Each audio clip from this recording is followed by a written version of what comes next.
The Burberry trench coat was once an unshakable icon. So how did this British legend become the face of luxury confusion?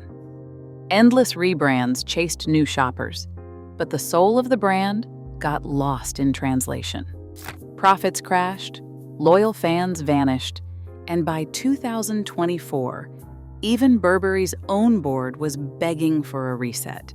The real danger is not scandal, but eroding your own identity until nobody remembers what you stand for. So how does an icon unravel? And is there any way back? In 1856, a 21-year-old draper named Thomas Burberry opened a small outfitter's shop in Basingstoke, England. His customers were farmers and sportsmen, people who needed protection from relentless British weather. The breakthrough came in 1879. Burberry invented gabardine, a tightly woven, water-resistant yet breathable fabric. Unlike stiff oilskins, gabardine let air circulate while keeping rain out. This was not just a technical upgrade. It changed what outerwear could be. Explorers took gabardine to the ends of the earth. Roald Amundsen wore it to the South Pole in 1911, and Ernest Shackleton wore it to Antarctica. Gabardine did not just face the elements. It survived them. By the start of World War I, the British military needed coats that could handle mud, rain, and trench warfare. Burberry's gabardine trench coat answered the call. Details like epaulets, storm flaps, and D-rings were not decoration. They were battlefield solutions. The coat's belted waist and sturdy collar signaled authority. Officers wore them in the trenches and, after the war, on city streets. The trench coat became a symbol of British resilience and ingenuity. Burberry's name was stitched into the lining, and soon the coats became shorthand for a certain kind of Britishness: practical, reliable, and quietly stylish. In the 1920s, the Nova check lining appeared, beige with black, white, and red stripes, adding a subtle signature to the inside of each coat. The equestrian knight logo, introduced in 1901, had the Latin motto prorsum, which means forwards, and it reinforced the idea of progress through craftsmanship. For decades, the trench coat stood for more than fashion. It was proof that luxury could be built on utility, not just ornament. The power of Burberry's identity came from this clarity: a brand rooted in function, worn by explorers and officers, recognized everywhere by its fabric and its code. That foundation would be tested again and again as the world and Burberry itself changed. Symbols can do what words cannot. For Burberry, two stood above the rest: the equestrian knight crest and the Nova check. The knight was introduced in 1901. It rode forward with a lance and a banner reading prorsum, Latin for forwards. This was not just decoration. It was a promise of progress, stitched into every coat, quietly reminding buyers that Burberry stood for invention and British grit. The knight crest became a silent passport. It traveled from London to Shanghai, from city streets to the halls of power, always carrying the same meaning: heritage, reliability, and a certain understated confidence. Then came the check. In the 1920s, Burberry lined its coats with a new plaid, beige with black, white, and red stripes. At first, it was a hidden detail, a flash of pattern when you opened your trench. But the check was magnetic. Over time, it moved from the inside lining to scarves, umbrellas, luggage, and eventually entire outfits. By the late 20th century, the Nova check had become shorthand for British luxury. It was instantly legible, even across a crowded train platform or through a rain-streaked window. These were not just patterns or logos. They were economic engines. When a shopper saw the knight or the check, they knew exactly what they were getting: craftsmanship built for real weather, not just for show. The clarity of these visual codes made Burberry products easy to spot, easy to trust, and most importantly, easy to want. The brand's value grew because its symbols meant something stable, something you could rely on. For decades, that was enough. But symbols only work if you protect them. When a brand starts to tinker with its most recognizable codes, the meaning can slip. The next chapter of Burberry's story would test how much you can stretch an icon before it stops standing for anything at all. Burberry's reputation once rested on a kind of certainty. For decades, the trench coat and the Nova check stood for British practicality and quiet confidence. But as the fashion world sped up, Burberry began to chase newness at a dizzying pace. One season, the runway would be all about heritage trenches and muted palettes. The next, it might be neon outerwear, oversized logos, or a collection that seemed to belong to a different brand entirely. Shoppers who once knew exactly what Burberry meant now found themselves guessing. The creative carousel spun faster in the years after 2010. Riccardo Tisci, hired in 2018, brought streetwear and bold graphics, pushing the brand toward younger, global audiences. The logo changed to a stark sans serif, stripping away the knight and the old-world charm. Accessories, bags, sneakers, monogrammed caps, crowded out the classic trench in campaigns and storefronts. For some, this was a breath of fresh air. For others, it was a break with everything that made Burberry desirable in the first place. Then, just as the dust was settling, Burberry switched gears again. In late 2022, Daniel Lee stepped in as Chief Creative Officer, fresh from his high-profile run at Bottega Veneta. Lee's arrival was billed as a new era, a return to roots, but with a modern edge. He brought back the equestrian knight crest, revived the Nova check, and leaned hard into the trench as a hero piece.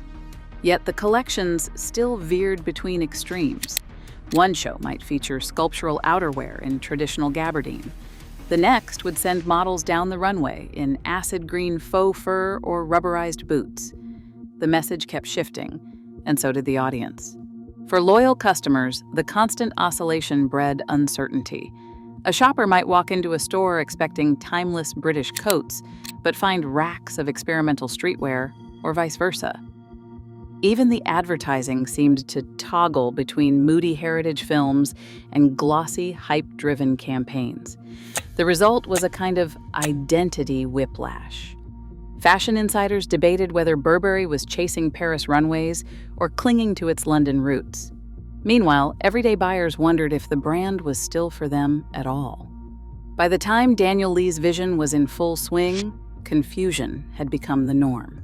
The trench coat was back in the spotlight, but so were new logos, seasonal color stories, and accessories that did not feel anchored in the brand's history.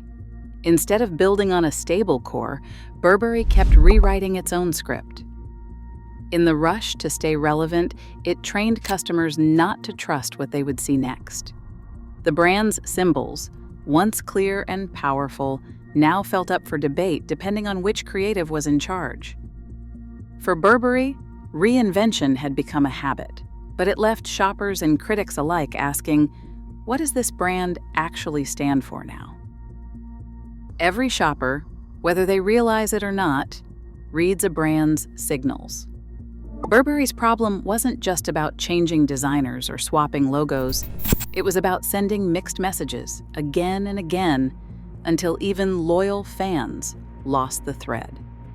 3 mistakes kept repeating, and each one chipped away at what made Burberry desirable in the first place. First, reinvention without a stable core. Luxury brands can evolve, but they need a foundation. For Burberry, that foundation was the trench coat, gabardine, and Nova check. When the brand promoted experimental runways one season and classic trenches the next, customers were left guessing. One ad might promise timeless British style, while the next pushed acid green faux fur or logo-heavy streetwear. The question became, who is Burberry for? Shoppers who once felt certain now hesitated, unsure if the brand reflected their taste or if it was chasing someone else entirely.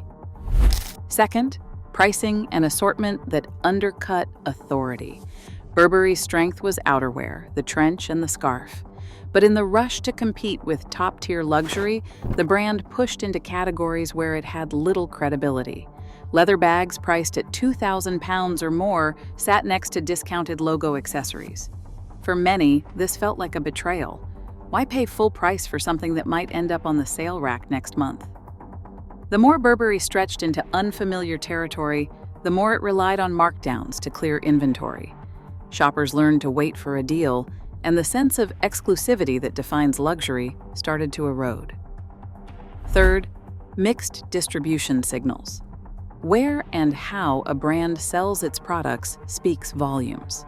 Burberry's expansion into outlets and department stores, combined with frequent promotions, trained customers to see the brand as a bargain opportunity rather than a status symbol. The magic of luxury depends on scarcity and consistency. When markdowns become the norm, the brand's aura fades. The result was a shift in perception, from must-have icon to something you might pick up on clearance. For anyone who ever felt the pull of a Burberry trench or admired the subtle flash of Novacek, these mistakes weren't just business decisions. They changed the way people felt about the brand. The next time you walk past a Burberry store, you might wonder, is this the house of British outerwear legends? Or just another label chasing trends and discounts? If you like breakdowns of luxury brands losing their edge, subscribe. This channel tracks the real business behind the glamour. On January 12, 2024, Burberry sent a chill through the luxury world. The company issued a profit warning, citing a sharp drop in demand and a tougher environment for high-end brands. Investors took notice. Headlines stamped with the Reuters date told the story. Burberry's sales were falling, and the old rules of luxury were no longer protecting the brand. The numbers painted a stark picture. For the fiscal year ending in 2025, Burberry reported revenue of around £2.46 billion. Comparable store sales, the best measure of brand health, fell 12%. That kind of decline is not just a blip, it is a signal that something fundamental is broken. Margins came under pressure as promotions and markdowns became a routine part of the business. The model that once relied on full-price outerwear and tightly controlled distribution now depended on clearing excess stock. Investors who once saw Burberry as a safe bet in the luxury sector began to question what the brand actually stood for. The stock price reflected the anxiety, with analysts warning that Burberry's position was more fragile than its heritage suggested. Inside the company, there was no hiding from the numbers. The revenue slide and margin squeeze raised urgent questions about strategy and leadership. The board faced a choice: to double down on the current path or to admit the approach was not working. The profit warning did not just rattle the markets, it forced Burberry's leadership to confront the cost of years spent chasing reinvention at the expense of stability. In July 2024, the board made its move. Jonathan Akeroyd was out as chief executive officer, replaced by Joshua Schulman, a veteran known for his commercial instincts at Coach and Michael Kors. The message was clear. The old playbook had failed, and Burberry needed a different kind of leader. Shareholders were restless, analysts were blunt, and the numbers left little room for denial. Schulman took the reins with pressure from every side to restore clarity, stop the bleeding, and prove Burberry could still matter in a crowded luxury market. Within months, the company unveiled its next act. November 2024 brought the launch of Burberry Forward, a strategy that did not bother with subtlety. The first pillar was a double down on outerwear and scarves, the categories that built Burberry's name. No more chasing every trend. Trench coats and cashmere would become the non-negotiable core. The second pillar was fixing the pricing ladder. Years of stretching into unfamiliar categories and then slashing prices had trained customers to wait for discounts. Now the plan was to simplify with better and best pricing, fewer entry-level items, and a clear sense of what was truly premium. The third pillar forced creative and commercial teams to work in lockstep, ending the era of runway chaos that left stores and shoppers confused. This was not a gentle course correction. When a brand has to say out loud that it is returning to basics, it is an admission that the last reinvention did not land. For Burberry, the hope was that discipline on product, price, and message could rebuild trust. The risk was stark. If customers did not buy in, there might not be another reset left.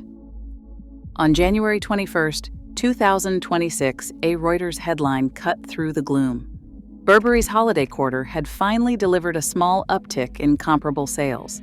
After months of sliding numbers, even a modest increase felt like a relief. The quarter ending December 27th showed signs of life, especially in China, where heritage-led marketing and a renewed focus on classic trenches and scarves found an audience ready to believe in Burberry's story again. Shoppers in Shanghai and Beijing responded to campaigns built around the equestrian knight and Nova check, symbols that once made Burberry magnetic. But the improvement came with an asterisk. The gain was small, and the context was harsh. Just a year earlier, comparable sales had dropped 12%. Analysts called the bounce a green shoot, not a full recovery. Some credited pent-up demand after months of markdowns. Others pointed to the success of heritage campaigns that leaned on nostalgia rather than novelty. In London, executives hoped that steady hands and a disciplined product lineup could keep the momentum going. In China, mall traffic and social media buzz hinted at renewed prestige. But memories of past resets lingered. A single quarter cannot erase years of confusion. The numbers offered hope, but not closure. Burberry's future now hangs on a simple, open question. Can the brand finally stay consistent long enough for customers to trust it again? Or is this just another pause before the next reinvention cycle? Comment below. Do you think Burberry's comeback is real, or is it just another reset in disguise? Burberry's struggle proves that in luxury, identity is everything. Confusion is fatal. Today, every quarterly uptick is shadowed by a decade of mixed signals and markdowns. Consumer trust remains fragile, and one wrong pivot could erase even the deepest heritage. The question now, can any brand truly recover its soul once it has been traded away? Let me know your take in the comments.